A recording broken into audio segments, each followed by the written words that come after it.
ప్రియా న్యూస్కు స్వాగతం. ఈనాటి ముఖ్యాంశాలు. కళ్యాణం కమనీయం. ఆది దంపతులకు మహాశివరాత్రి వార్షిక బ్రహ్మోత్సవాల్లో నేటి తెల్లవారుజామున 5:30 నవవధువులైన శ్రీకాళహస్తీశ్వర స్వామి, జ్ఞానప్రసూనాంబదేవి వేద మంత్రోచ్చారణల మధ్య వివాహం జరిగింది. ఈ సందర్భంగా ఆలయ అలంకార మండపంలో ముస్తాబైన స్వామివారు గజవాహనంపై ముందుగా తరలిరాగా, వెనుక వైపు నుండి సింహవాహనంపై అమ్మవారు ఊరేగుతూ కళ్యాణ మండపానికి చేరుకున్నారు. కళ్యాణ మండపం వద్దనే వేద పండితులు నవవధూవరులను కళ్యాణ మండపం తీర్చిదిద్దారు. అనంతరం రక్షాబంధనం, యజ్ఞోపవీతాన్ని చూపి స్వామి అమ్మవార్లకు రక్షాబంధనం కార్యక్రమాన్ని వేద పండితులు శాస్త్రయుక్తంగా నిర్వహించారు.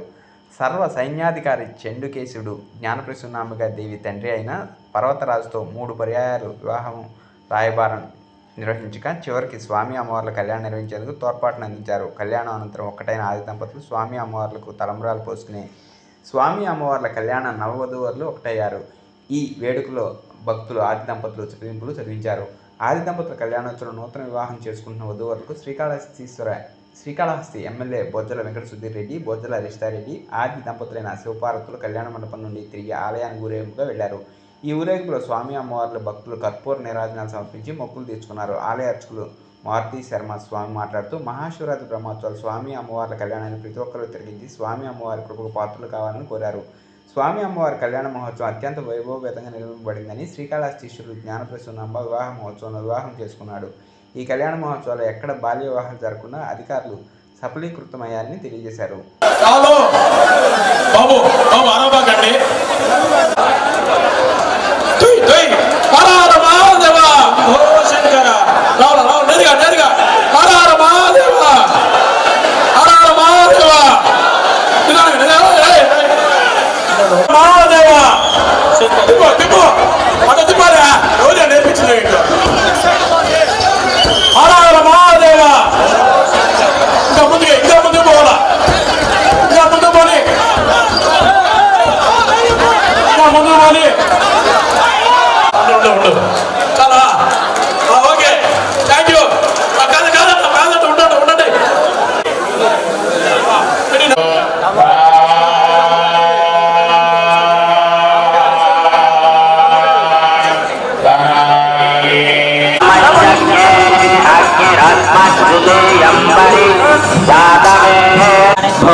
కుంకుమ పొట్టు పెట్టండి.